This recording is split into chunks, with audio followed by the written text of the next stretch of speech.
Hi there, welcome to News Tonight on GHOne TV. My name is Emmanuel Agyabeng, and making the 60-hour comprehensive news broadcast are headlines. Ghana Chamber of Construction Industry threatens to halt all ongoing road projects over government's failure to honor interim payment certificates as earlier promised.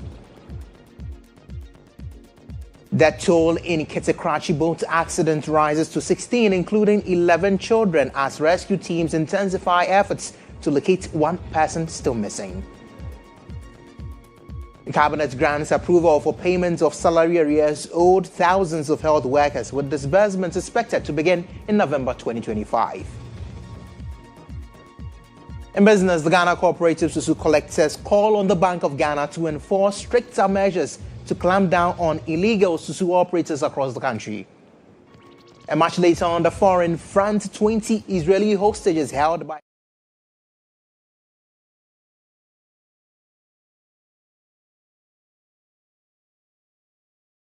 stories and many others coming up shortly. Do stay with us here on the entire broadcast.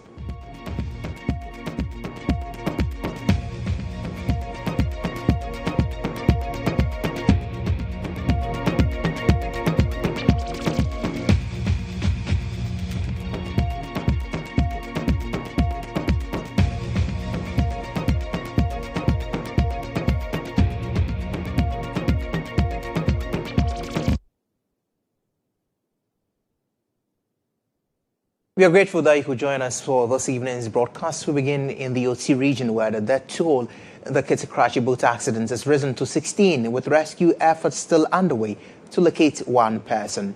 The incident, which has thrown the entire region into a state of mourning, happened on Sunday when a boat carrying 20 people reportedly capsized while crossing a section of the Volta Lake. According to the Ghana Maritime Authority, the bodies of all 16 individuals have been recovered.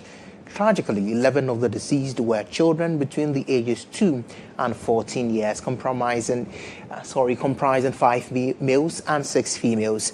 The remaining 5 were adults between the ages of 18 and 64 years. The victims were reportedly traveling to a funeral when the boat capsized.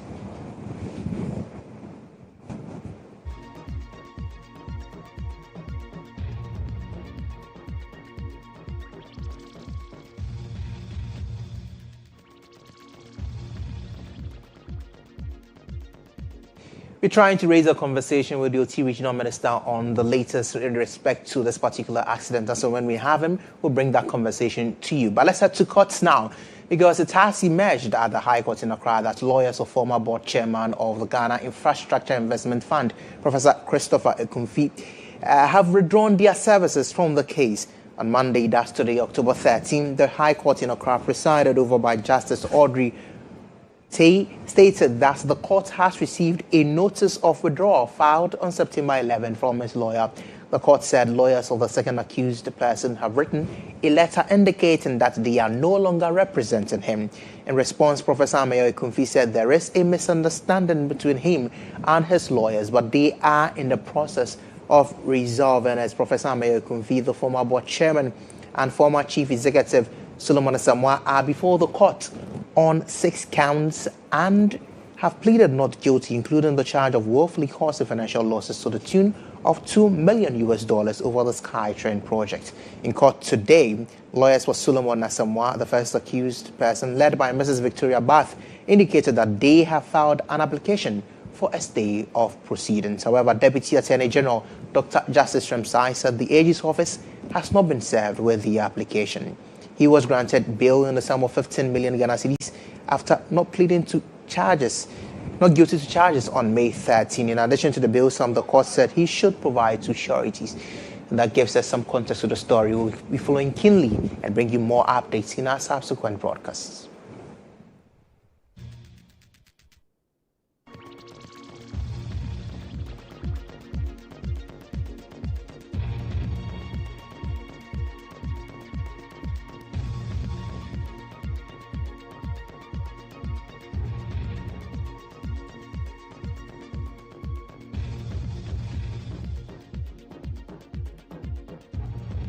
Let's head back to the OT region, because we have the regional minister online now to have a conversation concerning the incident that happened over the weekend, the accident that we do understand has claimed the lives of some 16 persons so far, with one person who is missing still being looked for. We have GHOne Agyabeng, who is the OT Regional Minister, joining me on phone for a conversation. Many thanks for your time this evening, Honorable Minister. How far gone are the rescue efforts in search of this one person? Thank you very much. Let me do an update. I gave you those figures you just mentioned, but the update we have today is that on the boat were 24 people. Oh. On the boat, instead of the 20, it was 24 people. And out of that, the 16, at the end of the day, we found that the other person remaining also we have lost that one too. So we lost 16 people and 8 people survived. 4 adults and 4 children survived. So as I speak to you, on the boat, there were 24 people, and we lost 16 of them. 8 survived, and out of the 8, 4 are adults, 4 are children. That is the latest report on the number of deaths and the number of people that survived. Yeah. For this one person that there is a hand for his body or her body, how far with that? Which one? We do understand that one person was still being sought after. All 16 have been found now. That one, we lost him too. We lost him. So now there are 16 people who are dead. We lost him, yeah. Oh. We found him dead, yeah.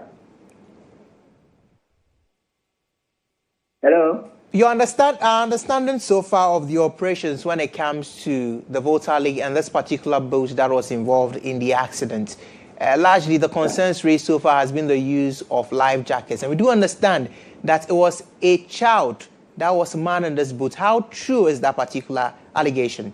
That 11-year-old... I also heard it from the media, but I believe it. Because on the Volta League, child labor is our major concern. Parents think that once the kid is around 9 years old, it should be taking part of the enterprises that is taken on, and then so they teach them everything that they do. So no wonder they said it was an 11-year person who was handling the boat. I'm not surprised about it. Yeah. But do we have an understanding yet as to per your findings and investigations so far, what really led to the accident? The accident came about when a group of people, family members who stay in Okuma, was going to a funeral at Dedemu in another island. The Okuma is an island, and then the Dedemu is also an island. And they have family members there. So it is the family members who are going for a funeral at the woman. And when the issue, came up, the boat collapsed, capsized, and, the accident occurred. And that is it. It was because of the funeral they were attending. And the issue is that the boat was supposed to take 10 people, a maximum of 10 people. But, they packed 24, lives on the boat, 24 people.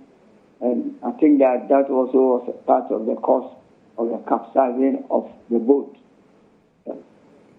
As a regional minister, what steps are you taking going forward to ensure that there is some stricter enforcement when it comes to use of life jackets, and even ensuring that we don't have overloading when it comes to the use of boats on the water? Yeah. We are working with the Maritime Authority. We are working with the Naval Group. We are working with the NADMO. We are working with task forces of the assemblies, and we are doing that education seriously. But what surprises most of us is that no matter the education you give to the people, you give them even the life jackets, and next time they will keep the life jackets in their homes instead of using it. We have educated them so many times. We have even caused the arrest of some of the people, taking them to court. But still, they are adamant about it. You do everything, and they found it difficult using the life jacket. But we are also on. We are trying to enforce the law.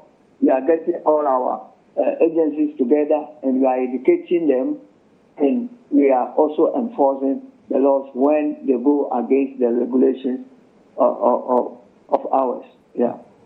GHOne Kojo-Agyapong, thank you so much for speaking with us here on News Tonight. GHOne Kojo-Agyapong is DOT Regional Minister. We have the update now that 16 persons confirmed dead, 4 adults alive, 4 children alive, making the total count 24 on that boat that was supposed to take just about 10, all belonging to one family.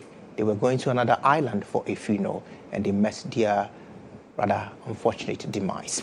Away from that, more than 28,000 Guineans die every year because of air pollution. This means on average, one person dies every 19 minutes from breathing dirty or polluted air. The Accra Metropolitan Assembly says the situation is worrying and needs urgent attention. The Director of Public Health at the AMA, Florence Kuchi, describes the trend as disheartening. She says poor sanitation and growing piles of rubbish are making the air in the city unsafe. According to her, diseases such as cholera and other infections are becoming common because of the poor environment. Kuchi says everyone has a role to play in keeping the city clean from waste collectors to even residents. She is calling on Guineans to take responsibility for the waste we all produce and work with authorities to keep Accra safe and healthy.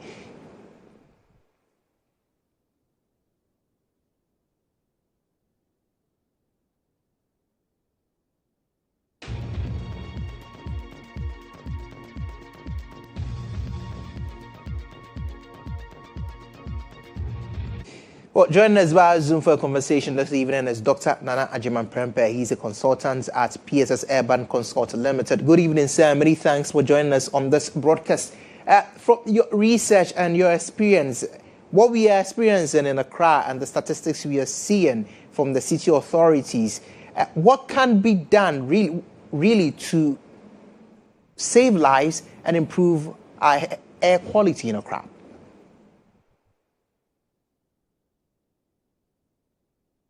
Right. Thank you very much, and thank you to your viewers. I believe the issue of air pollution is not becoming any better, so I believe it's about time all hands comes on deck so we can get this issue resolved. Most importantly, it requires behavioral change. Behavioral change, where we have a lot of our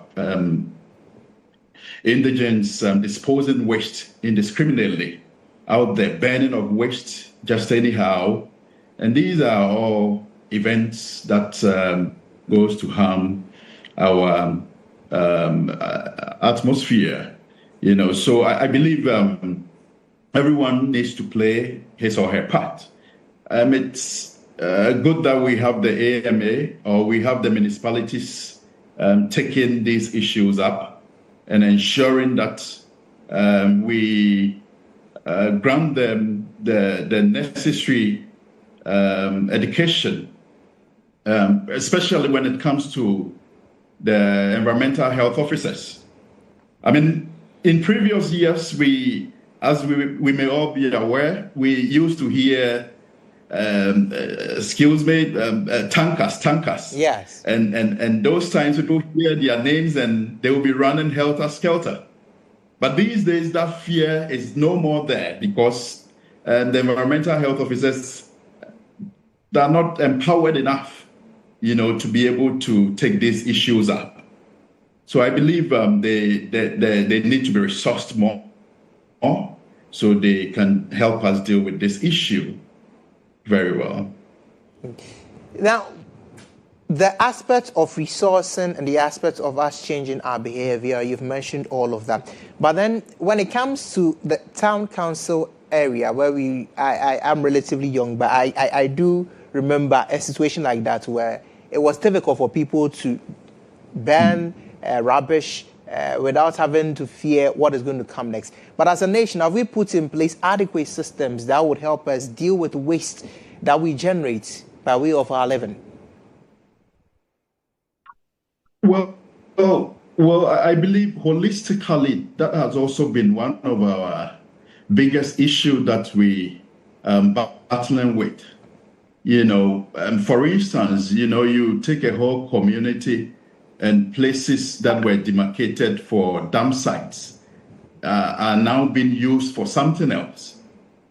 So we need to have a real look at how we plan our cities and our communities so well that this issue can be dealt with, to the latter. Again, thankfully, I believe in time past, issues of air pollution had actually been at the backdrop, but in recent times, with a lot of works that are coming up, and making some of these issues so pronounced in our country, people are now becoming more and more aware of what air pollution can do to us. Again, let me also give credit to the EPA that recently they've been able to help pass a law, that deals explicitly with issues of air pollution. Previously, that thing wasn't there. If you look at the AMA bylaws, these things were a bit silent in there, so to be able to deal with people became a little of a problem. Again, issue of us not being able to gather the right data to speak to some of these issues has been a problem. But thankfully, these days with a lot of work that are being done in the system, at least when people understand the data and its related health issues, they appreciate the matter a lot, and dealing with it from that angle becomes much easier. Okay. In as much as the individuals have their role to play, government also needs to do its part.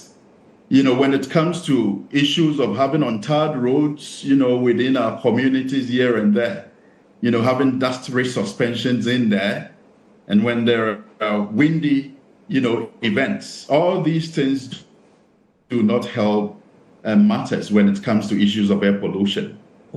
Dr. Nana Agyabeng, thank you so much. We certainly believe the government to do its part, and as citizens, we also take our part and do what is needed to ensure that we have a safer, cleaner airspace to breathe as a country. Thank you so much once again, Dr. Nana Agyabeng. Away from that, the Health Facilities Regulatory Agency, HEFRA, has shut down the Ghana Limited Clinic at the company's Kumasi production site. The closure forms part of HEFRA's ongoing compliance exercise in the Ashanti region, targeting unlicensed health facilities. According to HEFRA officials, the Ghana Clinic has been operating without a valid license for the past 6 years, despite a reminder letter dated May 19, 2025, reportedly urging the company to renew its license and pay an administrative fine. A notice HEFRA says was not complied with. The action leaves the Kumasi plant without a functional clinic, forcing the company to rely on nearby hospitals for staff medical care until all regulatory requirements are met. HEFRA says the crackdown will continue with about 200 facilities in the region earmarked for closure for operating without proper authorization. Well, let's have a conversation with the Public Relations Officer for HEFRA, Christabel Aram Nuhoho. I hope I got the name right. Good evening, madam. Many thanks for your time this evening. Yes, good evening. Grateful that you could join us on this conversation.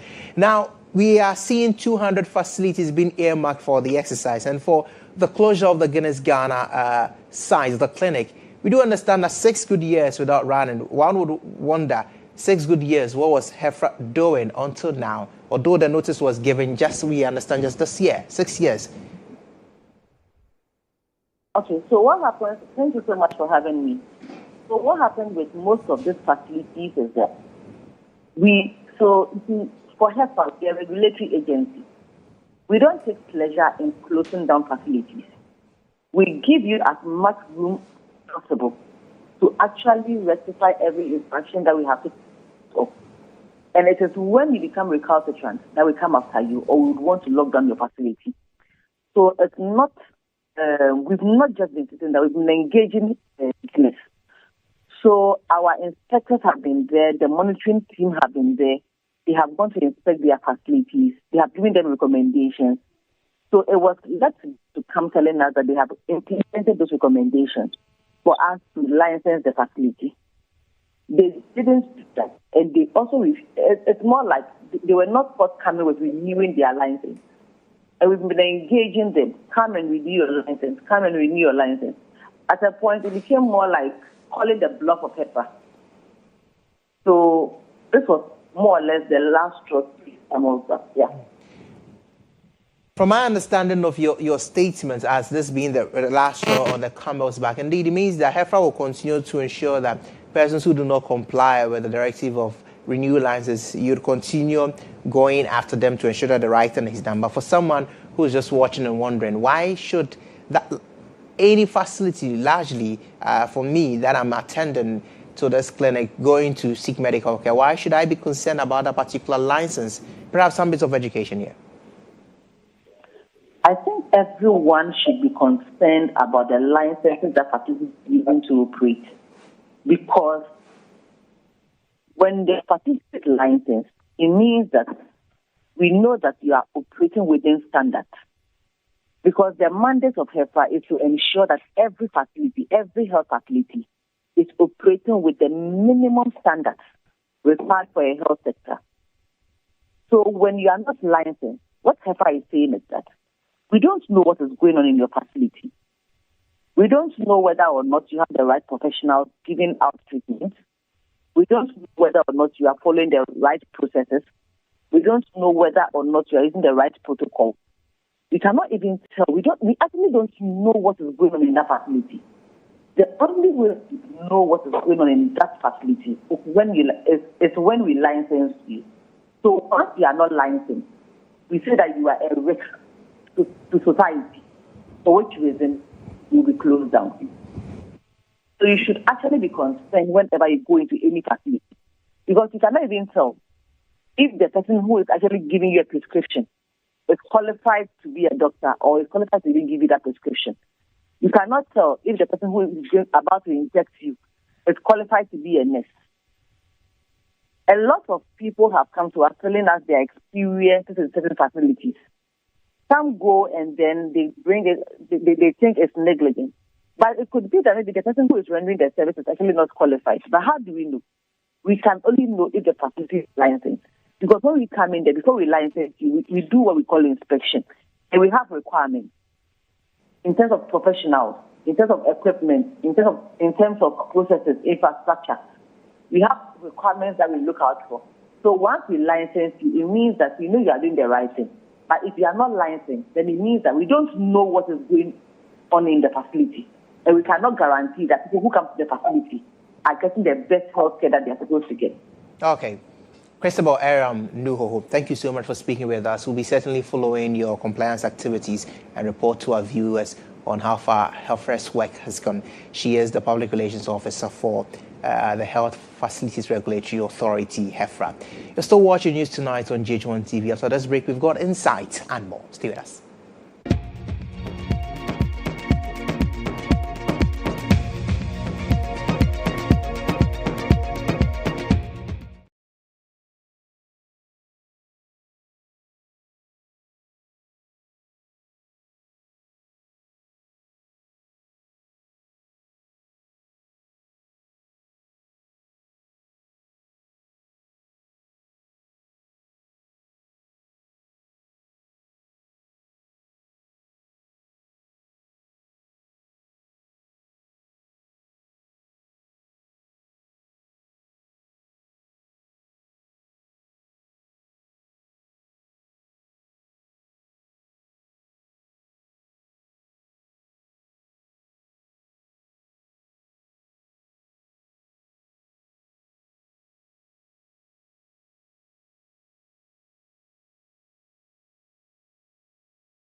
On Inside tonight, the Ghana Chamber of Construction Industry has issued a strong warning to the government, urging the immediate release of all outstanding interim payment certificates owed to contractors or seeing road projects across the country grind to a halt.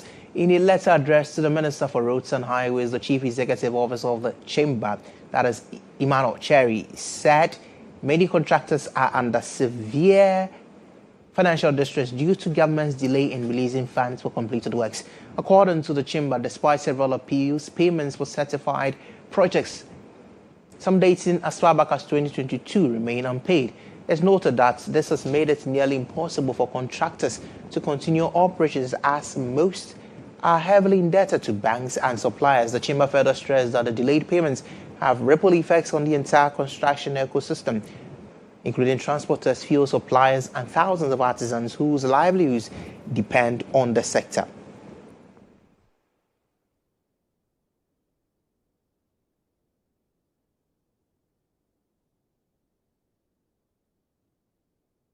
Let's engage the CEO for the Chamber of Construction Industry, that is Emmanuel. He joins me via phone for more on this development. Good evening, sir. Good evening, my brother. How are you? Can you hear me, please? I can hear you loud and clear. I'm grateful that you could join us this evening for a conversation on this. I have chanced on your letter to the Roads and Highways Ministry, and that particular letter, you mentioned that despite several appeals made, your appeals have not met the needed response that you wanted from the government. But help us understand the nature of the appeals. Yeah, first of all, let me take this opportunity to salute your cherished viewers and listeners across the entire world. One thing is, immediately the government of the day took office, leadership of the Ghana Chamber of Construction Industry pay a courtesy call on the ministries and ministers that matters. So therefore, we at least engage to understand ourselves and then appreciate the issues on the move before us. So a lot of discussions went into all this, and then the appreciation has come to the understanding that this is the way for us to go. And therefore, since the new government has taken over, they also need a little time to look into the books and see what exactly they can do to turn around the fortune of the industry. So therefore, we bought into that and waited patiently. Went to Parliament to amend the Road Fund Act, which also took some time. We waited for it. It has been passed. The President's assenting of his signature also delayed. Now, after that, we are expecting that the board should be put together for it to come and do its constitutional mandate or provision that has been enshrined in the Act. As we speak now, there's no board in place. So therefore, if there should be anything now, we don't know our left from right. Because when will payment be coming without the board? Secondly, the government of the day needed to ask that, okay, they've received a handing over note from the previous administration, and therefore they need to conduct certain audit into some of the portfolios, both the the ongoing project, the awarded project, and then the certificate which has been raised early, on the desk as we speak. Now that has been concluded. Government came and appreciating that this is the figure they have. We are expecting that the one which has been validated, payment should have been given or should have been made to the contractors long way, possibly 3 months, 4 months ago. As we speak now, nothing unto us. So therefore, the President came in, based upon our engagement as well. The President came in and then gave the promise to the entire world that he's going to pay contractors at the end of July 2025. As we speak now, we are in October 30th. Nothing has happened. So there's that presuppose that the President has lied. If that happens, which means somebody is not briefing the President well. So that is our worry here. Well, if care is not taken, he will lose his, his reputation that matters. So we are worried for the President, as you say. Now, Emmanuel, for us as ordinary citizens, we do recall that concerns were raised about a number of roads in the country, projects being stalled. And then we do understand now that following some inspection works and checks by the government, especially through the roads minister and the President himself, work has resumed on these roads. So our understanding was that perhaps some payments have already happened. Help us understand how much is owed you now as of today, and then the time frame that you indicated in your statement, where you're looking for a time-bound payment.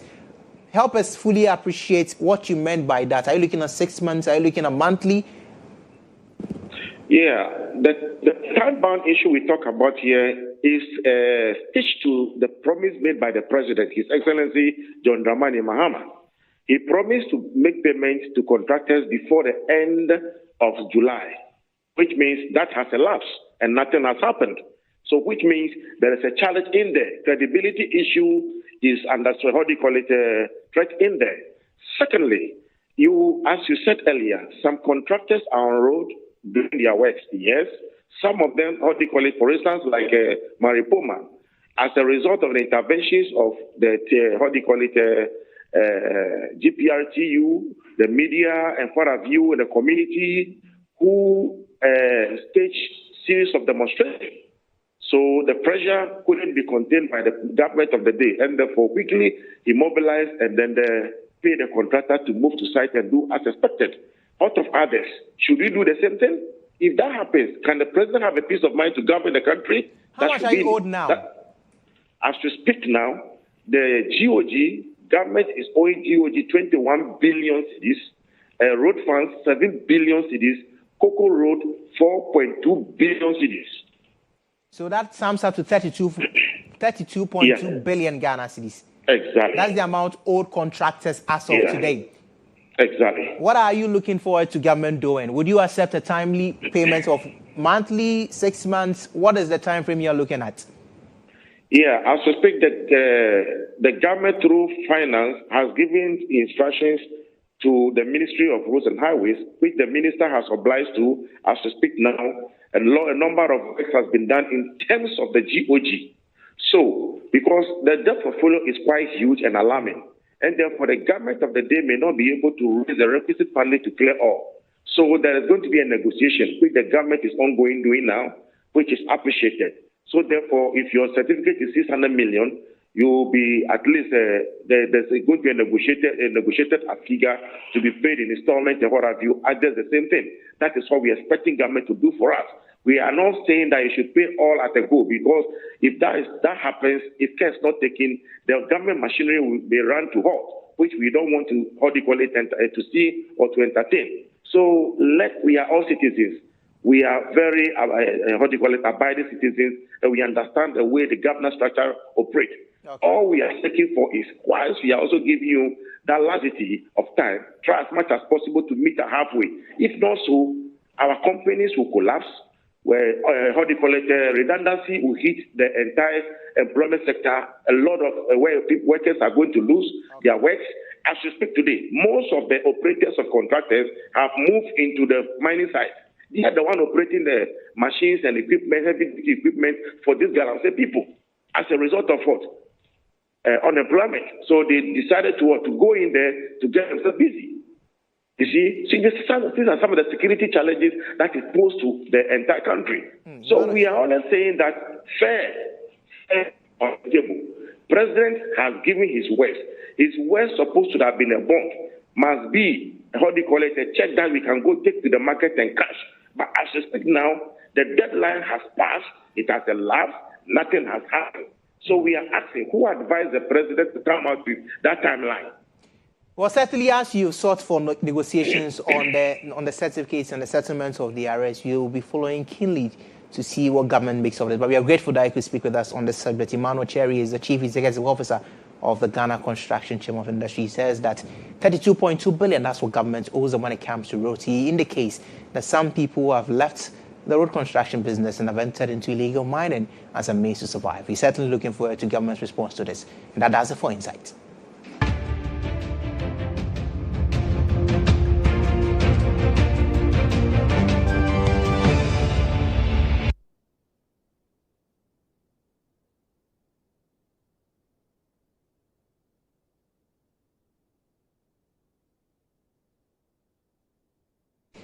Government is set to begin payments to more than 6,500 unpaid health workers starting in November.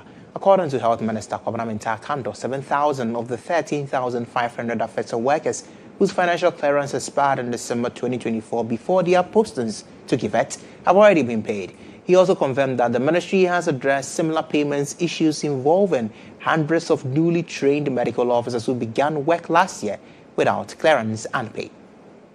The press conference by the Minister of Health, GHOne Kando, was prompted by recent demonstrations by health professionals. The minister stated that the government inherited several challenges in the health sector as of January, including 13,500 nurses and midwives who were recruited and posted without financial clearance.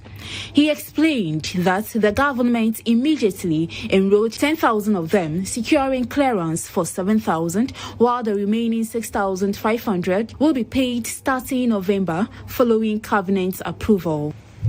That about 6,500, that will add up to the 7,000 already being paid, making 13,500. That allowance, that's over 6,000.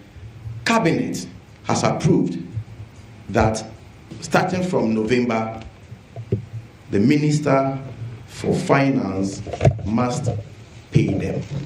I empathize with anybody who had to go through this painful situation.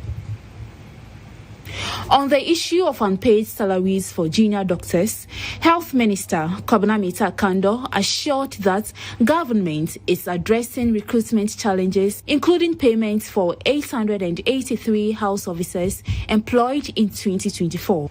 You recently had some junior doctors threatening to go on strike. They have started work without clearance, without salaries, without pay. Again, we collaborated with the Ministry of Finance, and as I speak to you now, we have succeeded in getting them clearance, and they are being migrated onto the payroll. The minister also confirmed that clearance and payments for 321 pharmacists employed in 2024 have been completed.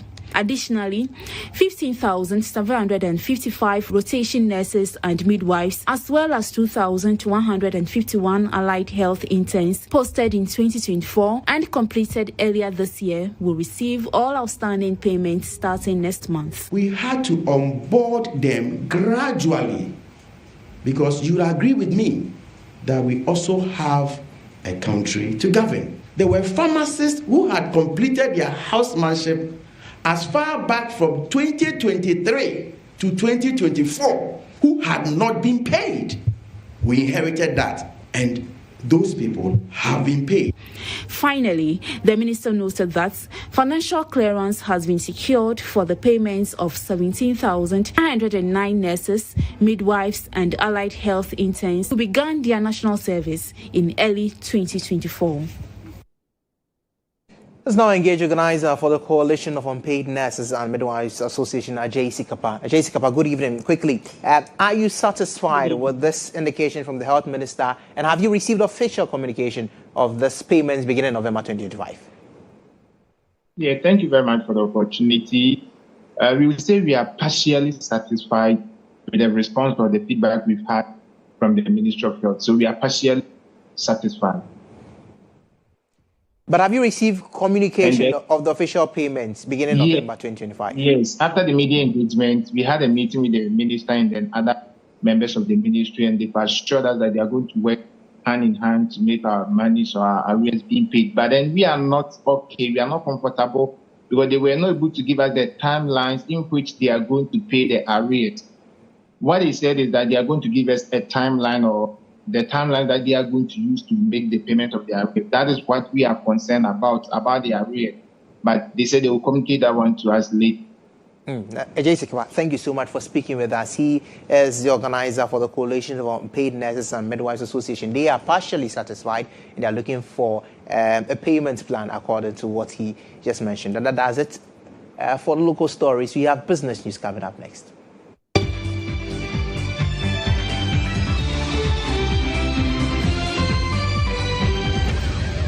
The Business Brief is brought to you by CompuGhana, passion for technology. President John Dramani Mahama has expressed sympathy with China over the economic impacts of the United States trade policies. He noted that while Ghana faced a 15% tariff, China has borne the greater brunt of the ongoing trade war.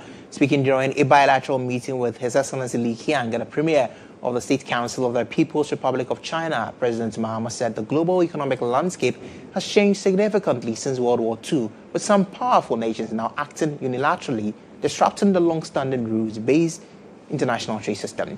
He stressed that countries sharing common economic and developmental goals must work together to advance global stability and prosperity.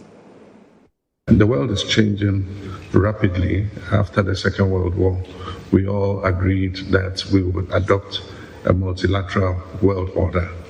Unfortunately, some countries have decided to act unilaterally, both in terms of their relationship with other countries, but also in terms of destroying the rules-based world trade order that we all had agreed to. And so countries are slapping tariffs unilaterally on other countries. My own country, Ghana, has not been spared. We've been slapped with 15% tariffs, but I'm sure that is far less than China has been slapped with. And so it's creating a lot of confusion and unpredictability in the whole world. But this is a time that countries that have shared values must stand together. And Ghana and China have had shared values. We have voted in international organizations on the same side. And so as the world becomes more unpredictable, there's a time that countries like Ghana and China and other willing partners that believe in multilateralism should stand even closer together. The Ghana Cooperative Susu Collectors Association says the Bank of Ghana is not putting in place adequate measures to curb the activities of illegal susu collectors in the country. According to the association, these unauthorized operators have dominated the markets, evading taxes and levies and employing unapproved means to attract customers. The group expressed disappointment over the matter during the association's annual general meeting, where they urged the central bank to strengthen its monitoring measures to address the situation. Made up of over 522 Susu enterprises across the country, the Ghana Cooperative Susu Collectors Association reported that they had mobilized nearly 6 billion Ghana cedis in 2024, making a significant contribution to Ghana's economic growth. Aside from currency fluctuations that impacted their operations, the association cited illegal Susu collectors as a major challenge and called on the Bank of Ghana to clamp down on their activities. I feel disappointed because those who have registered and are true members of the who have license, anytime we want to build an association, it is dues that we build. So when you ask of them to pay the dues, the complaint is that but you don't see that man also working there. He's not paying anything. Now, pastor and microfinance business operator Samuel Yao Isil has emerged as the ultimate winner of the Telecel Too Much Promo 2025, taking home a staggering 1.2 million Ghana cedis. And the latest, Samuel expressed this intention to invest the prize money in completing his stalled building project, funding the education of his 3 children, and expanding his microfinance business. After running for 120 days, the Telecel Too Much Money promo rewarded 14,000 customers on a weekly and monthly basis. The grand finale prize of 1.2 million Ghana cedis was won by Samuel Yao Esel. Reeling with excitement, he indicated what he would be using the coveted prize for. It's like a dream that has come true, because the money is going to help me to complete my store building project, which I've stored for a number of years. I also have the microcredit business, which is begging for funds. So part of it definitely will be invested. And then my kids, they are very young. In fact, the oldest, Ima, is about entering the SS.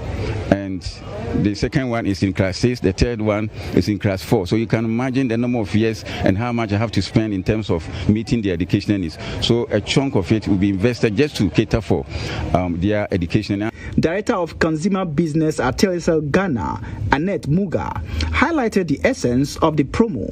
excited today. I'm so excited to see the joy in our winners' fest. I'm so excited to see the reaction from the crowd. And above all, I'm so excited to know that the 1.2 million is going to change someone's life. And this was the reason why we did this promo. And someone may really ask why. One reason was we wanted to give something that will change someone's life. But again, the bigger objective of this promo was to really give thank you to our customers. Telcel Ghana is growing with Ghanaians, and we wanted to give something in a bigger way.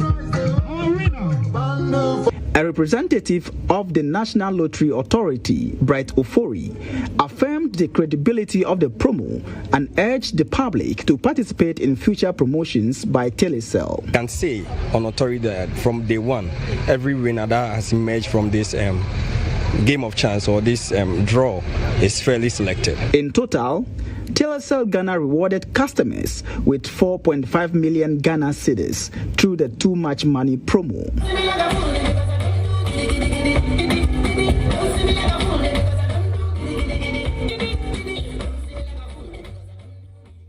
And that'll be it for all we have for you on the Business Brief. The Business Brief was brought to you by CompuGhana, passion for technology. Hey! Is your tech holding you back? Feeling lost in the maze of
Welcome to the Sports Brief, and here the Black Stars booked their place at the 2026 FIFA World Cup after a narrow 1-0 victory over Comoros at the Accra Sports Stadium on Sunday. The crucial win has ignited nationwide celebrations, with fans expressing immense pride and joy at the team's achievement.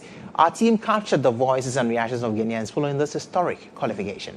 It was great. Yeah. I like the way Sibo played. Wow. Who was the man of the match? Sibo. Sibo was the man of the match. Okay. I'm just praying. Anybody watching me should just holler me. My visa is ready. Everything was superb. The players did well. Ghana players do well. They do better there. We are just hoping they do better there. But we are going live with Canada. You go to Canada? Yeah, our visa is ready. Your visa is ready? You go see me for that. You go see me for that. Fantastic. Ghana played better. Yeah. For the first time. Yeah. And we are grateful to Almighty Allah. Yeah. We are going to US. We are going to Canada and Mexico. And thank God we have qualified. In fact, I am extremely happy today. Yeah. One of the happiest person in this world. And thank God and thank His Excellency John Dramani Mahama. Thank yeah.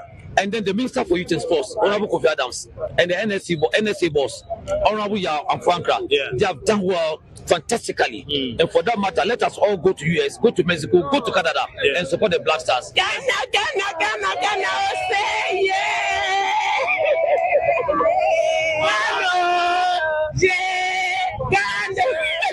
All right, thank you guys so much. Certainly, many people excited about the Black Stars qualification. That does it for sports. Up next, we have some international news.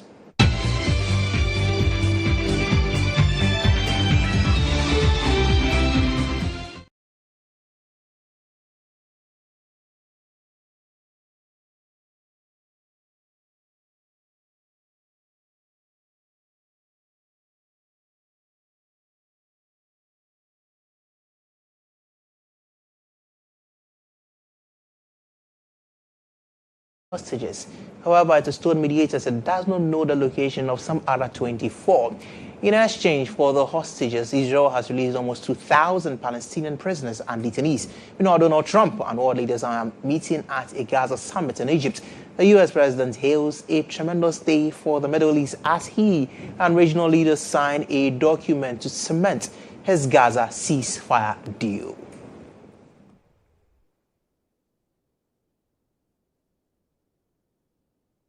And that'll be it for the entire broadcast. Many thanks for your company throughout News Tonight. My name is Emmanuel Agyabeng on behalf of the entire production team led by